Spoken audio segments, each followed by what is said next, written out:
From claims of healings and visions to the world's most inexplicable events, whether you're a believer or a skeptic, the truth is always worth the hunt. EWTN Radio presents The Miracle Hunter with Michael O'Neill. Welcome to the Miracle Hunter radio show on EWTN Radio. This is Michael O'Neill. I'm the Miracle Hunter. Hey, for those people who have children who listen to this show, we know that you've got a big day coming up, and that's Halloween.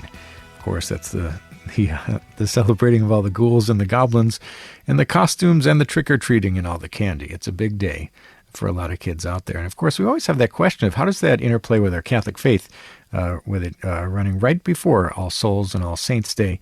And how can we look at this as Catholics? Well, we've got a new book out from author Anthony DeStefano, who wrote this book, All Hallows Eve, that kind of looks at that interplay between those two things, the holy and the unholy, all in one children's book. And later in the show, we'll be talking about St. Gerard Majella. His feast day was just this past week and celebrated in a big way on the East Coast in New Jersey. Dennis Tucci from the Guard of Honor, he's the coordinator there who puts together that feast day celebration there. And St. Gerard is a patron of those people who are having difficult pregnancies or are looking or having difficulty conceiving a child. There are many miracle stories attributed to him. So we'll be talking with Dennis Tucci about that incredible saint and the national shrine that celebrates his memory. Let's take a look at They Might Be Saints later in the show. We'll be talking about Father Patrick Peyton. And on my show on October 28th, there's a look at the charismatic priest who pioneered the use of radio and TV to bring the rosary to the world, staging massive rosary rallies and enlisting Hollywood celebrities in his singular mission. And I think that all of us who are on TV and radio, in the Catholic world anyway, have some debt of gratitude to pay for Father Patrick Peyton for paving the way. So that's an episode of They Might Be Saints. You can check out theymightbesaints.com to see those episodes and when the new ones are coming out. You can also look at my series Explore with the Miracle Hunter. On Saturday, October 25th at 5:30 p.m. Central Time, I look at Assisi. The Italian city of Assisi gave rise to two of history's most celebrated saints. I look at the trail of St. Francis, the first to bear the stigmata, and St. Clare, his wonder-working follower. And so that'll be on Saturday, October 25th at 5:30 p.m. Central Time. Later in the show, we're going to be looking at the Might Be Saint of the Day. For today, we've got Blessed Thaddeus McCarthy, who lived from 1455 to 1492, and you guessed it, Ireland. In the 365 Days with Mary project for today, October 25th, we've got the Mother of God of Filermos in Montenegro in the year 1799. And question of the week is a really good one. I've never gotten this one before. Has any saint ever been cremated? I'll try to answer that one later in the show. And the miracle of the day is an apparition from Prague, Italy, in the year 1874 on today's date. Let's take a look at the miracle news. We do this every week where we look at the miracles and those things that relate to to miracles that are happening in today's world. And this isn't really a miracle story, or it's something related to a miracle story, I suppose, but this was big news coming out of Turkey this past week, where headlines say ancient communion bread with Jesus' image were found in Turkey. And this image shows Jesus as a sower or a farmer, an agrarian motif that would have spoken directly to local communities. So archaeologists in Turkey's Karaman province have uncovered 5 carbonized loaves of bread from the Byzantine era, one stamped with an image of Jesus and a Greek inscription that reads, "With gratitude to the blessed Jesus." And the breads were found in ancient Ironopolis and dated to the 7th or 8th centuries AD. And what's interesting about this find is the iconography that instead of the familiar Pantocrator image that we see Jesus as a sower or a farmer. So that's an agrarian motif that would have spoken directly to the local communities, people who, in their faith and their labor, their lands were intertwined in that work and love of farming. And other loaves bear the Maltese cross and strengthen the case that these were used liturgically, likely as communion breads. And so how did this bread survive 1,300 years? And researchers point to a rare chain of events: intense heat charred the loaves, then low oxygen burial and stable temperatures preserved the surface details, including the inscription and the stamped imagery. And the teams plan microscopy and tomography to identify grains and baking techniques, which could illuminate both the diet and worship in Middle Byzantine Anatolia. And the discovery lands in place that it's foundational for Christians worldwide, and much of Turkey was home to early Christian communities. From Paul's journey from across Asia Minor to 7 churches named in those early sources, and the key councils such as Nicaea that shaped the creeds recited even to this day. And, of course, Pope Leo will be visiting there next month. So this was an interesting find, this ancient communion bread with an image of Jesus found on it. There's nothing else like it in the world, as far as that I know. Let's take a look at Catholic Pub Trivia. We do this every week, where we ask a trivia question and give out a prize to an emailer who writes in the fastest with the correct answer. And on this week's show, we're going to be talking about St. Gerard Majella and his devotion in New Jersey and the feast day that's celebrated there and around the world. But the question is, for today's show, where is St. Gerard Majella originally from? He's celebrated in New Jersey, but that celebration comes from another country. What is the country where St. Gerard Majella was born? If you think you know that answer and want to win the prize, the image of the faces of Mary, send me an email to questions@miraclehunter.com, and the fastest answer with the correct answer is going to win that prize, and answers and winners will be posted on the show page on miraclehunter.com. We need to take a short break, but when we come back, we'll be talking with Anthony DeStefano about his brand new children's book, All Hallows Eve, just in time for Halloween. Stay with us for that.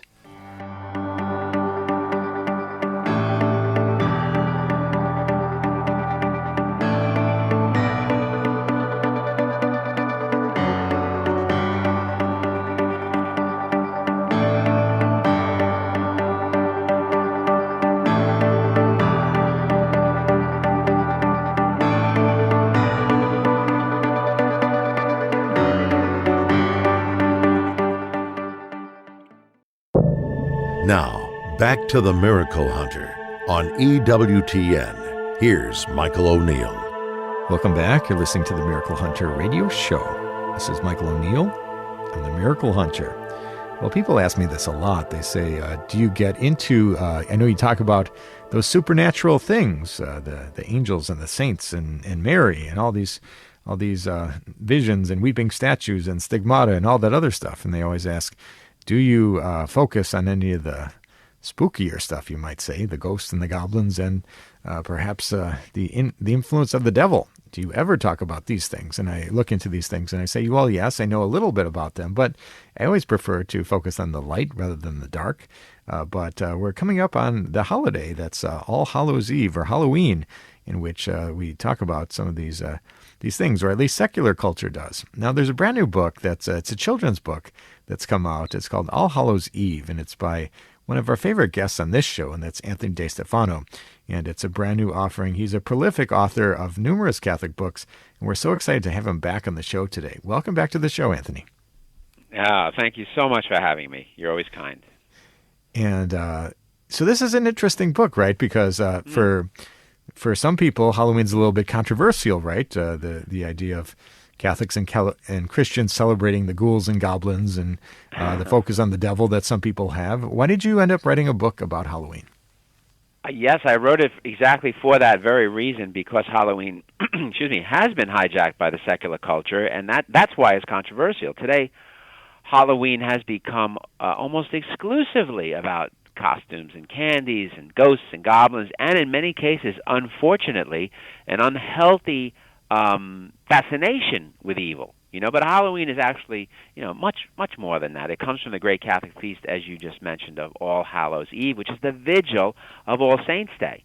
And Christians have been celebrating this for centuries as a holy time to remember the saints in heaven and pray for the souls in purgatory. And unfortunately, many people have forgotten or abandoned that truth, and some people think that Halloween is anti-Christian, and that's just not the case. But by writing this story, I wanted to try to reclaim Halloween for what it truly is, a deeply spiritual time centered on prayer, penance, and the dead, remembrance of the dead. And I wanted to give kids and their parents, an engaging way to celebrate Halloween in line with their faith, But without losing the fun, the mystery, and even a little bit of the scary excitement that kids and adults naturally love about the season. Absolutely. And how did you come up with this story idea? Well, I've been wanting to write a Halloween story for many, many years. This particular story is told through the eyes of a young girl who, along with her friends, they sneak into a cemetery one Halloween night, and they're just looking for some spooky thrills. But instead, they encounter this mysterious woman who tells them to be respectful to the dead, to stop playing these games. And she also tells them a story about a naughty little girl who grew up to be a very selfish woman, but someone who repented at the end and before she died. And through this tale that she tells the kids, they learn about the reality of purgatory and the need to pray for the dead and the true meaning of Halloween. So I've always wanted to write a book that combines suspense and surprise and some scariness with a strong spiritual message. And so it's been, ruminating for a long time. And I would say that my biggest influences here, it sounds a little pretentious, but Shakespeare and Scooby-Doo. Shakespeare, because I've always loved Hamlet and Macbeth, and Hamlet has a character of a ghost from purgatory. And that old show Scooby-Doo, that some of us older people might remember, featured a group of young wannabe sleuths who were always involved in slightly scary situations, often in cemeteries. And naturally, I was influenced by my own background of writing for adults on subjects like heaven and hell and miracles. Absolutely. We're talking today with Anthony DeStefano about his brand new book, All Hallows Eve. And as is consistent with all your books, Anthony, the illustrations are amazing. They're really engaging for people of all ages, but will be fun for kids especially. Tell us a little bit about Erwin Madrid, the illustrator of this book. Yeah, he's an incredibly talented artist. He's got a long list of accomplishments. He actually worked for DreamWorks Animation on films like Shrek and Madagascar, so he's like a real A player. And he's worked on a lot of best-selling books, including two of my own past books, A Travel Guide to Heaven for Kids and The Seed Who Was Afraid to Be Planted. And I wanted Erwin to illustrate this book because he has this rare gift for balancing realism with fantasy. His artwork captures both the spooky atmosphere that kids love about Halloween and the reverent beauty for Catholic teaching that we need so badly. So he uses dark and light colors and shadows in a way that I think can make children feel both the gravity of the subject matter and the joy of the gospel message. So he's able to convey these supernatural scenes and the story that the children hear with a richness and a depth, but also a lightheartedness, which I tried to put in the book. I tried to include a little humor in the story, and I think this artist captures both those qualities. Yeah, no, they're really beautiful images included in the book. But I have to ask the question, it is a Halloween book, and of course the illustrator is appropriately illustrating, like you say, the light and the dark. Will children find either the illustrations or the stories too scary in this book? I don't think so. Kids are... The kind of movies the kids are seeing these days and the kind of video games they're playing are way scarier than this little book, I agree. My story has some eerie moments in it. I mean, look, it's set in a cemetery on Halloween night, and there's a couple of depictions of purgatory and hell, which are a little bit spooky, but I don't think they're terrifying. I think of this more as a kind of a thrilling, true ghost story with a happy ending. And, children and adults love to be thrilled. It's part of making our imaginations thrive and grow. That's why people love scary movies and they love roller coasters. Those kinds of things give us a feeling of exhilaration, but they do so in a way that, a way that we can experience it in a safe, controlled way. And in a book like mine, they get the added benefit of learning that good is stronger than evil. That's why fairy tales have endured for centuries. They teach moral lessons through wonder, suspense, and even fear. One of my favorite authors, G.K. Chesterton, said that the purpose of having dragons in fairy tales isn't to, gratuitously frighten children. It's to show them that it's possible to slay those dragons if you are virtuous. So, I think that this story balances all of that in a way that won't give children nightmares. Absolutely. We're talking today with Anthony DeStefano about his brand new book, All Hallows Eve, available from Sophia Institute Press. And I think that, as you said, you're trying to reconnect people to the Catholic roots of Halloween, All Hallows Eve, the day before, the evening before All Saints Day, and Hallow meaning saint, I suppose. And so Yes. talk a little bit about how you, I don't know, give a little boost to the parents perhaps with some little notes kind of buried inside in this book, the little catechism and Bible notes.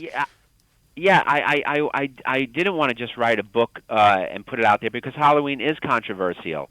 And, I wanted parents to have confidence that what their children are reading here is firmly rooted in the Catholic faith, because Halloween can be confusing, even for adults. So I thought it was important, first of all, to get a bunch of endorsements from some leading cardinals and bishops and clergy, including a couple of exorcists there who have given endorsements to the book, because the book touches on hell and evil.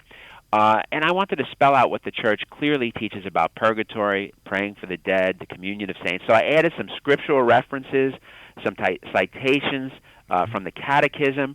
So I wanted to give these resources to families so that they could have further discussion. My hope is that parents won't just read the book to their children, but they'll talk to them about what it means, using the Bible and the Catechism as references. Wonderful. No, I think that's a great approach. As long as I've got you here, I'm going to ask you this kind of tricky question.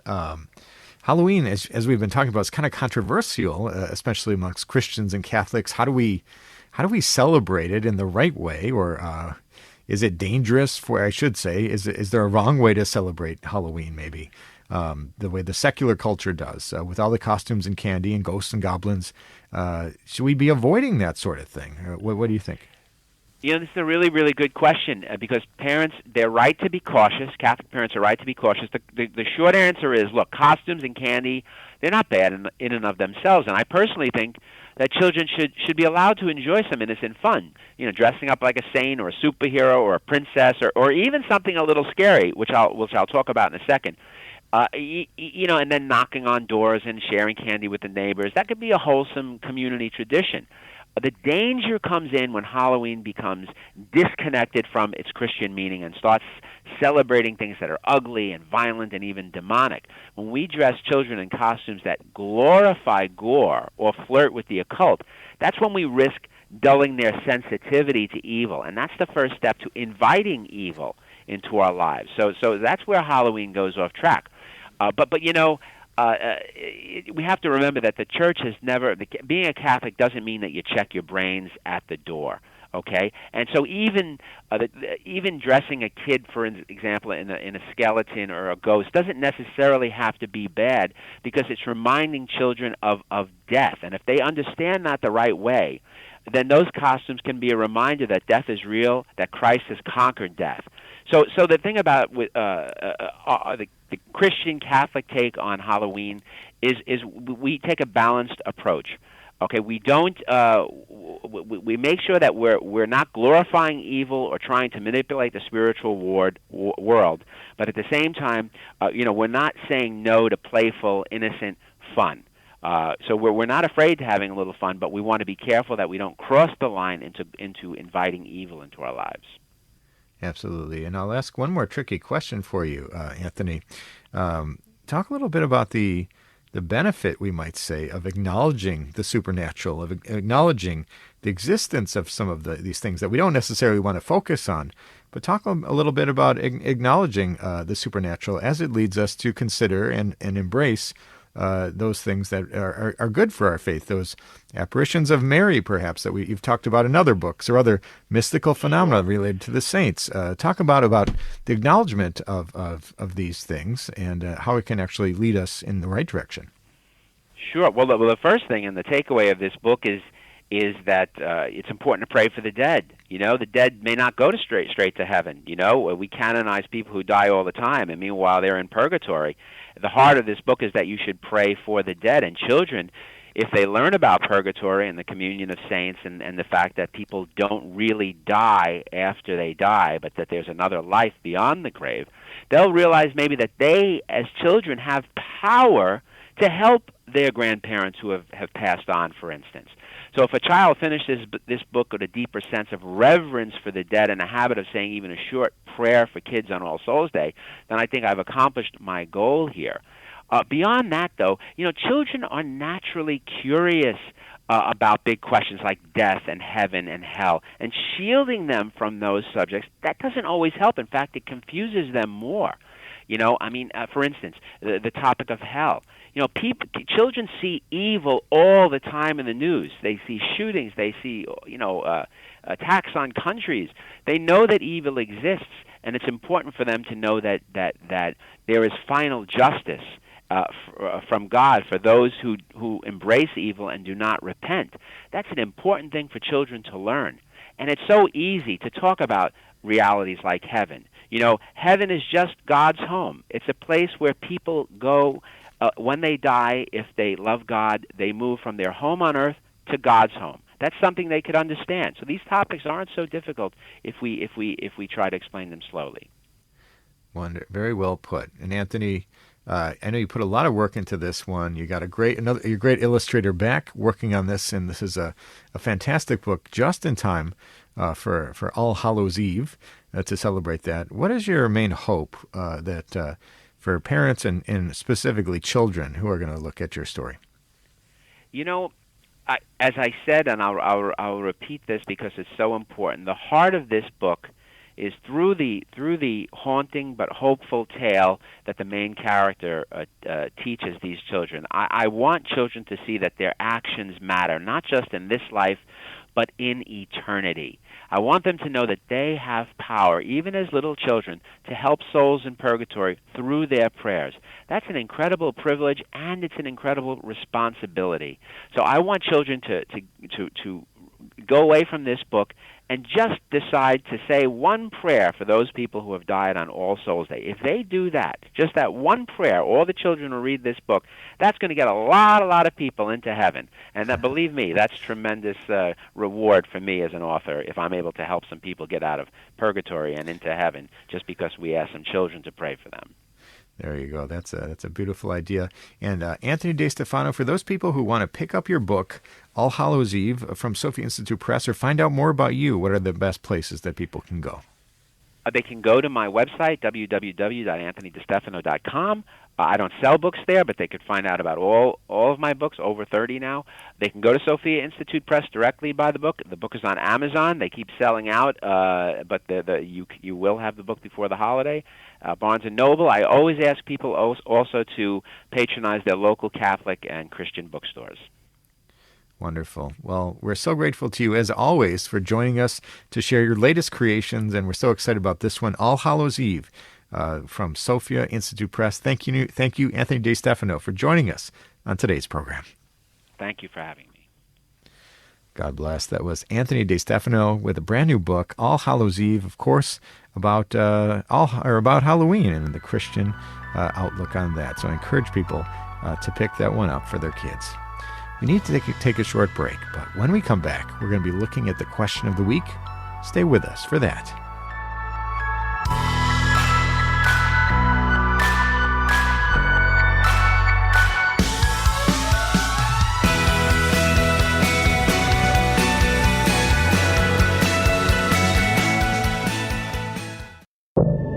Now, back to the Miracle Hunter on EWTN. Here's Michael O'Neill. Welcome back. You're listening to the Miracle Hunter radio show on EWTN Radio. This is Michael O'Neill. I'm the Miracle Hunter.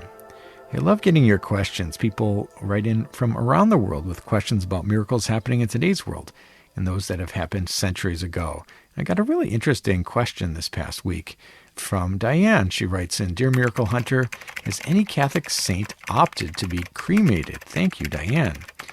It's a very interesting question, and I think it's especially interesting because we know that, according to current practice, cremation is allowed in the Catholic Church. And we also know that when it comes to saints, normally they're saving the bones and the body parts and everything else that can be saved as relics. So it seems unlikely, but here's what I'll tell you.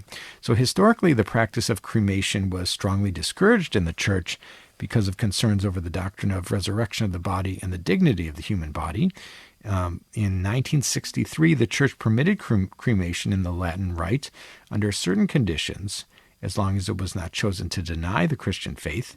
And the current Code of Canon Law in 1983 states that the Church earnestly recommends that the bodies of the deceased be buried Nevertheless, the Church does not prohibit cremation unless it has been chosen for reasons which are contrary to Church teaching. And so the key point is it's permitted, but burial of the body is the preferred norm, and cremation must respect human remains and the Church's understanding of Christian hope. So many saints lived and died in eras when cremation was either unknown, extremely rare, or completely contrary to Christian practice. Some saints were cremated under forced martyrdom conditions. I think some martyrs were recorded as being burned alive, for example. But to be cremated, choosing cremation as a funeral preference, that is not something that we've really seen. So prior to the 20th century, the Christian custom almost universally was burial of the body, not cremation, and the emphasis on bodily resurrection made burial an important symbol and practice. And saints' causes have often involved the physical remains or relics of their bodies. A practice full cremation, leaving only ashes, would complicate the veneration of bodily remains and relics. So thank you so much, Diane, for your question. So my answer is, I don't think there are any saints that have been cremated. I don't know. If anybody knows that answer, somebody who's voluntarily been cremated, let me know. But from my research, I can't find a single case of a saint who has been cremated. Thanks so much, Diane, for your question. If you have a question for the Miracle Hunter, you can send me an email to questions@miraclehunter.com, and maybe I'll be answering your question on the air next week. Let's take a look at the 365 Days with Mary project. Each week we talk about a Marian devotion that lines up exactly to the day's date. We all know Fatima, May 13th, or Lourdes, February 11th, or Guadalupe, December 12th. But believe it or not, there's a different feast day or way to honor Mary on each and every day of the calendar year. And it might be a feast day, it might be a famous miracle, it might be the building of a basilica, or other way of celebrating Mary on that day. But every day of the year has a different title of Mary. So for today's date, October 25th, we've got the Mother of God of Falermos from Montenegro in the year 1799. And the story goes that the Madonna on Mount Falermos, a Byzantine icon, may have been on Rhodes before the Hospitallers arrived in 1306, and by 1396 it was an icon revered as wonder-working by both Latin Rite and Greeks. A magisterial bull of 1497 held that it had reached Rhodes miraculously on the waves in the time of Emperor Leo III. It was mentioned in the writings of many travelers and was taken to the city during the times of danger. Considered by the knights as their most precious possession, it was already the center of a popular cult before they conquered the island. And the Rhodians piously venerated the Mother of God of Falermos as a painting of St. Luke, and its fame as a wonder-working icon was known all over the Aegean. And that is the Mother of God of Falermos from Montenegro in the year 1799. For more information on this fascinating devotion, or any of the hundreds of other Marian devotions from around the world, you can connect to the page 365dayswithmary.com. You can pick up the book or download the free app on the iOS App Store, or you can go to the Facebook page and join any of 10,000 other followers who get a different devotion of Mary each and every day of the calendar year. Let's take a look at the miracle of the day. We do this each week where we talk about a miracle that's happened on the day's date in some year in Christian history. So on today's date, in the year 1874, we have an apparition of Our Lady Help of Christians in Prague in Italy. And so on October 25th, a 13-year-old and her friend, Maria Valle Pagolo, moved to a place that was known for an apparition, and they saw the Virgin Mary dressed in black. And they lowered their eyes and prayed. And after a while, they saw the Madonna, who wore a blue cape, surrounded by angels, with a shining star that stopped the mantle on his chest, and his hands folded in a cross.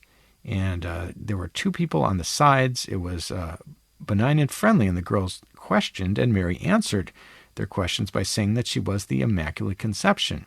And the two people beside her were the saints Clare and Elizabeth, and the angels that had come to see if the two girls were innocent girls. And she explained that the star on her chest had been put there by her son to have been recognized as the Queen of Heaven and Earth, and that is the apparition of Our Lady Help of Christians from Prague in Italy in the year 1874. For more information on the Might Be Saint of the Day, You can tune in each and every week where we're going to do a different title of Mary or other apparition or other miracle that happened exactly on the day's date. Let's take a look at the sainthood news. We do this every week as well, where we talk about those people advancing down the pipeline, people moving along from servant of God to venerable to blessed and then to saint. And so the sainthood news for this week is that we have another beatification happening in Italy. And this happens on November 15th, 2025 in Bari. And a representative of the Holy Father, His Excellency Marcello Semeraro, the prefect for the Dicastery for the Cause of Saints, will be canonizing Carmelo de Palma, a diocesan priest who lived from 1876 to 1961. And he devoted all his energy to his ministry as a confessor and spiritual director, so much so that he was nicknamed the hero of the confessional. This gave him a profound understanding of the human soul and shaped his meekness, perseverance, and fatherly sense of belonging. And that is Carmelo de Palma, who will become a blessed on November 15th of this year in Bari in Italy. And that is the sainthood news for the day. And if we look at the might-be saint of the day, we've got somebody from Ireland, Blessed Thaddeus McCarthy, who lived from 1455 to 1492. And his feast day, his memorial, is today, October 25th.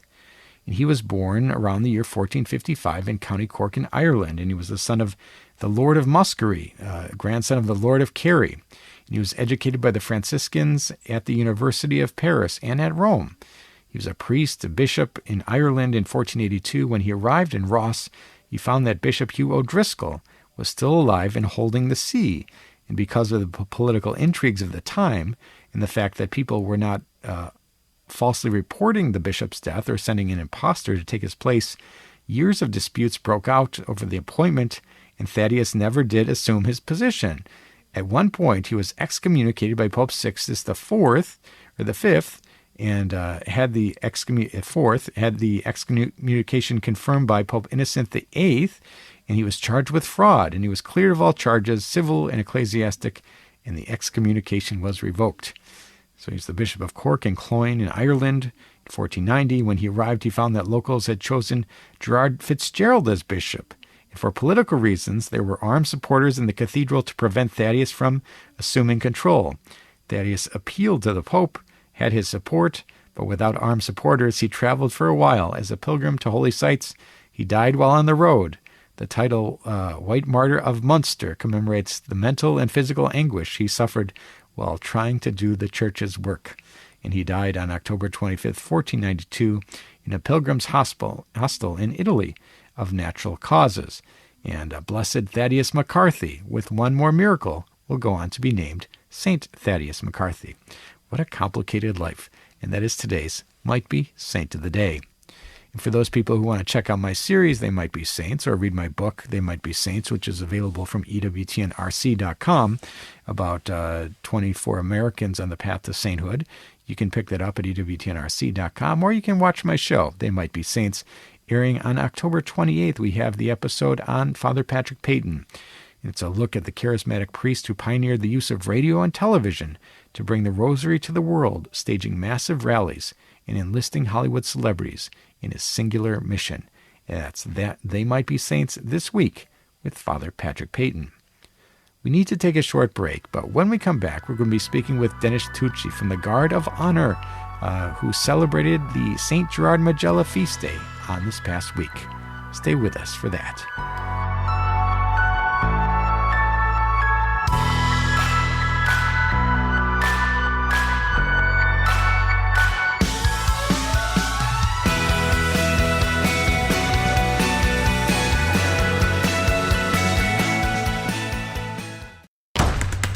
Now, back to the Miracle Hunter on EWTN. Here's Michael O'Neill. Welcome back. You're listening to the Miracle Hunter radio show on EWTN Radio.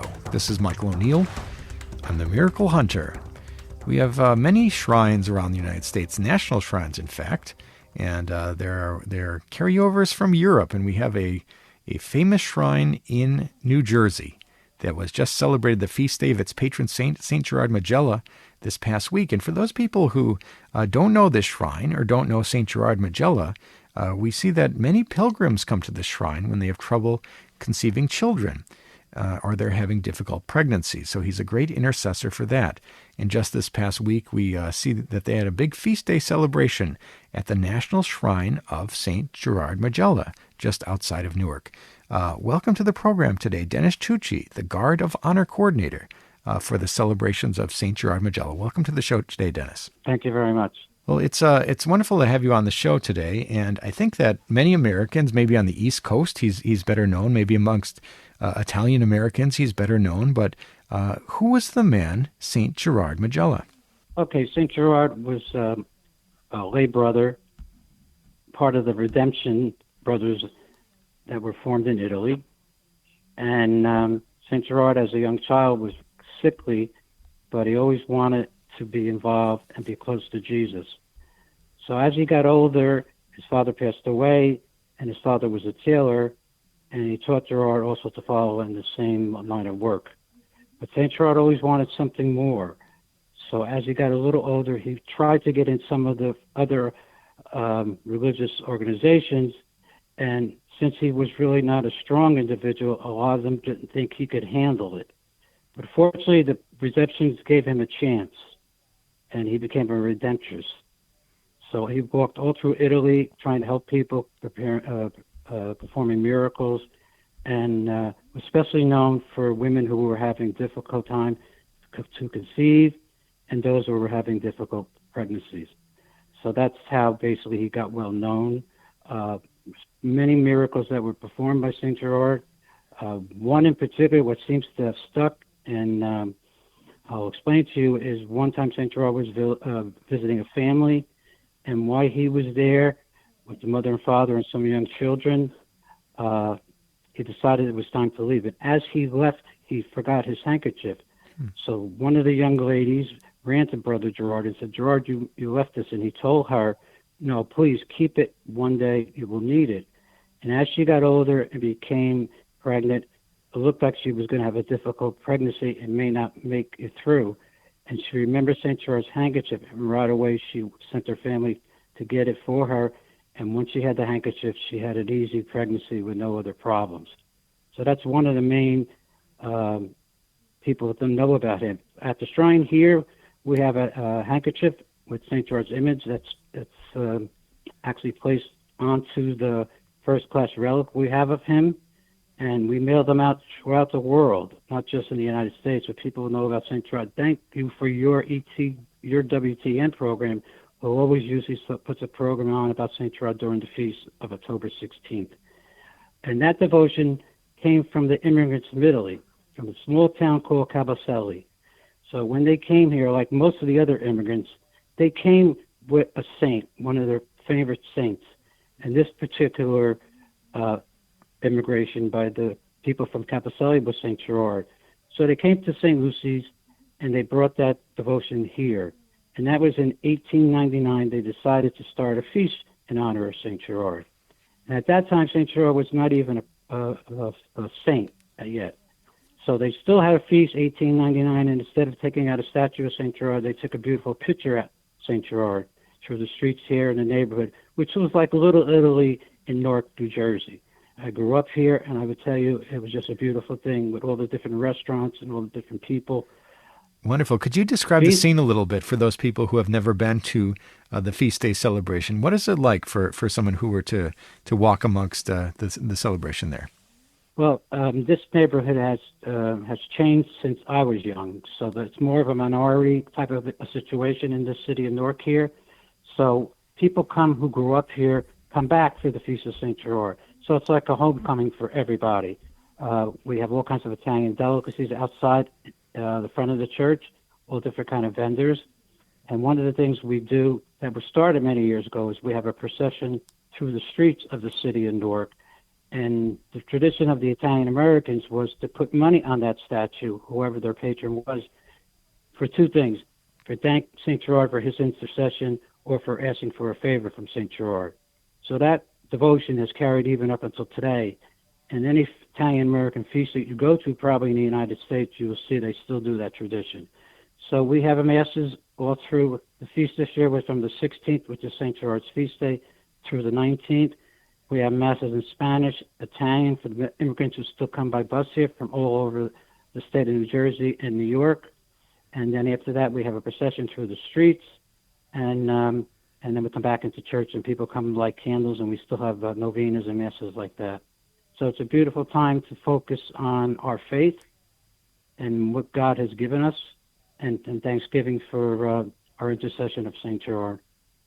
Wonderful. We're talking today with Dennis Tucci, the Guard of Honor Coordinator for the feast day celebrations of St. Gerard Majella outside Newark there in New Jersey. And how is the shrine there, the National Shrine, connected, or what's the association with St. Lucy's Church in Newark? Okay, so when these immigrants came to this part of Newark, I guess the Archdiocese at the time decided that they needed to have somebody to minister to these Italian Americans. And that's how St. Lucy was formed in 1891. And first, say, 40 years, we had a small church, a wooden church. And then in 1924, I believe, they built this beautiful church that's here. And then in 1975, through some of the devotees in St. Lucy's, they were able to talk to the Catholic bishops and to announce that St. Lucy's Church was going to be the national shrine of St. Gerard. So that's how we attract many, many people. Thank God with social media. We had thousands of people here during the 16, 19 days, and it's really been a blessing financially to our parish, which is, like I said, an inner-city parish. But the devotion to him and the Italian Americans who first came here is continued by another group of young people, which I'm happy to say, who have taken over a lot of the responsibilities that I've had, and so that when I'm not here and people that my age are not here, they can still carry this beautiful tradition. Wonderful. We've been talking today about St. Gerard Majella, some of his miracles in the National Shrine of St. Gerard Majella in New Jersey. And for those people who visit the shrine, describe a little bit of what the shrine looks like. What would people see? What would they experience if they came to the shrine? Well, they would probably think they're in Italy, to be honest with you. We have beautiful stained glass windows and beautiful ceiling paintings. I can't tell you how many people who come here who were just shocked that a church can still exist like this, especially in the city of Newark. So first of all, the structure of the church is just beautiful. We have a special chapel that's been built through the years for St. Gerard. But the most important thing about St. Lucy's is it's a very, very welcoming kind of parish, and you actually feel the presence of the Lord when you are here. And I would say that many, many people have told me that, and I've been here my whole life, so I would tell you it's a very special place. And anybody's welcome. We're open 7 days a week from 7 in the morning to 6 at night. So we welcome anybody here. We have a first-class relic of St. Gerard, which is actually a piece of his bone. So it's a special place to visit. And I would tell you that definitely if you come to St. Lucy's, you'll feel something different, something very, very different, something special. Wonderful. We've been talking today with Dennis Tucci, the Guard Coordinator for the Feast Day celebrations of St. Gerard Majella, a saint from Italy. And you gave us a great history on St. Gerard. And when people who come, who have a great devotion, they're looking for trouble with conceiving a child or difficult pregnancies, what is it about St. Gerard, would you say, that people feel most connected to or most inspired by with this great saint? Well, because the word is results. We have many, many people. I would say we had about 400 people. One night of the novenas is dedicated for women who are trying to conceive. So they come, we give them a special blessing, but the relic of St. Gerard, we give them one of those handkerchiefs that I talked to you about, which has novena prayers and a medal of St. Gerard, and that handkerchief, which is touched to his relic. So that's a very, very special thing that people realize when they come here. But the result is that some people come here on that weeknight to have a special blessing, and next St. Gerard feast, they come with a baby. So I think people realize that if it's God's will, and you pray to St. Gerard for his intercession, you're gonna have a child. So that's, I think, the reputation of St. Gerard is known all across the United States now, thanks to social media, And people call us every day of the week looking for a handkerchief or some other information about St. Gerard. So I think results is the biggest reason. So wonderful. And we're thankful for those for that. you've mentioned this handkerchief. I imagine that there'll be some people listening to the show, and they might say, "I'd like to write in, or I'd like to call in to obtain one of these handkerchiefs from the National Shrine of St. Gerard."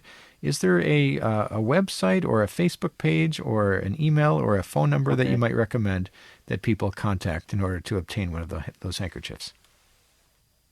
Okay, the first email is St. Lucy, STLUCYS,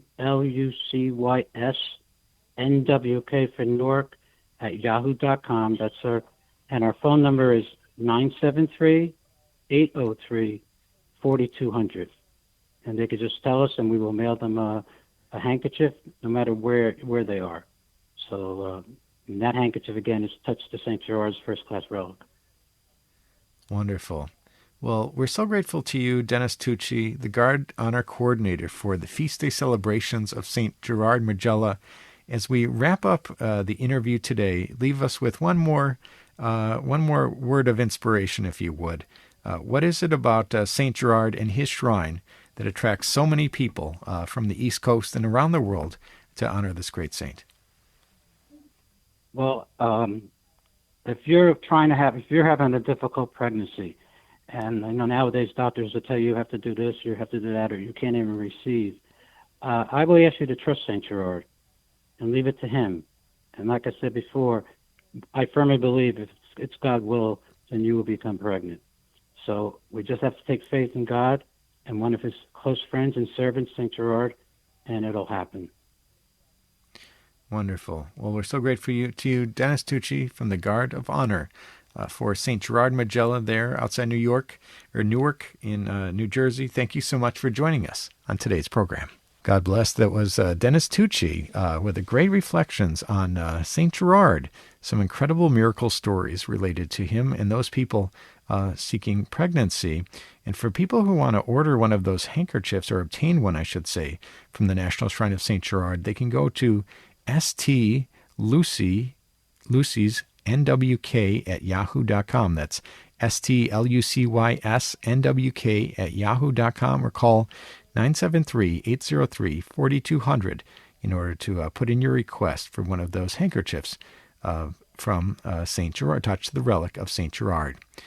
And that's all the time we have for today's show. If you missed any of this episode or want to catch up on past episodes, you can go to EWTN.com/radio, check out the audio archives, or download the free EWTN app. I'd like to thank our guest today, Anthony DeStefano, the author of the new children's book, All Hallows Eve, and also Dennis Tucci talking to us about St. Gerard Majella. Check out my series Explore with the Miracle Hunter on Saturday, October 25th at 5:30 p.m. Central Time. I go to the Italian city of Assisi, which gave rise to two of history's most celebrated saints.